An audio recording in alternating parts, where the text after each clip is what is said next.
कि आज अमेरिका इतना अमीर है, फिर वापस उस टॉपिक पे आता है, ऐसा क्यों है?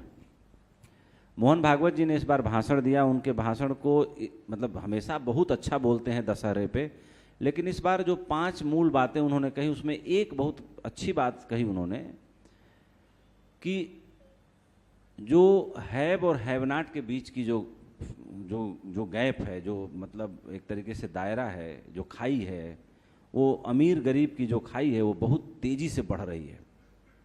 और जिस तरीके से अनरेस्ट हो रहे हैं हमारे अगल बगल के देशों में, वो ऐसा क्यों हुआ? वैसा इसी कारण से हुआ कि वहाँ एक सीमा आ गई बांग्लादेश में और नेपाल में भी। हालांकि कुछ बाहरी ताकतों का भी हाथ होता है इसमें, मैं इससे इनकार नहीं करता, लेकिन अमीर गरीब की खाई बढ़ रही है, ऐसा संघ सर संचालक जी ने कहा, और मैं भी इस बात को महसूस करता हूँ। अमेरिका आज इतना अमीर इसलिए है कि अमेरिका की जो 10 बड़ी कंपनियों का नाम गिनाया मैंने, टेस्ला से लेके, एनवीडिया से लेके, माइक्रोसॉफ्ट से लेके, अल्फ़ाबेट से लेके, मेटा से लेके, ब्लैक स्टोन से लेके, ब्लैक रॉक से लेके, और भी 1-2 कंपनियां हैं जिनका नाम अभी एकदम जुबान पे नहीं है। उन कंपनियों में उनके मालिकों की हिस्सेदारी किसी में 5% है, किसी में 4%, किसी में 6%, किसी में 8%।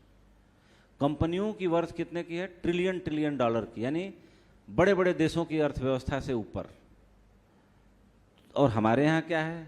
हमारे यहाँ का जो पूंजीपति है वो हिस्सेदारी कितनी रखता है अपनी कंपनी में? सीधे 65%, 70%, 75%, 80%, 85%, 60% से तो कम कोई नीचे रखना ही नहीं चाहता। तो यानी कि जो पूंजी है वो कुछ चुने हुए हाथों में है। अब कुछ चुने हुए हाथों में है और पूंजी का वितरण बहुत सारे हाथों तक नहीं पहुंच रहा है, तो विकास कैसे होगा? प्रतिभाओं को पोषित कैसे किया जाएगा? जो प्रतिभाएं हैं वो स्टार्टअप कैसे स्टार्ट करेंगी? वो कैसे पूंजी जुटाएंगी?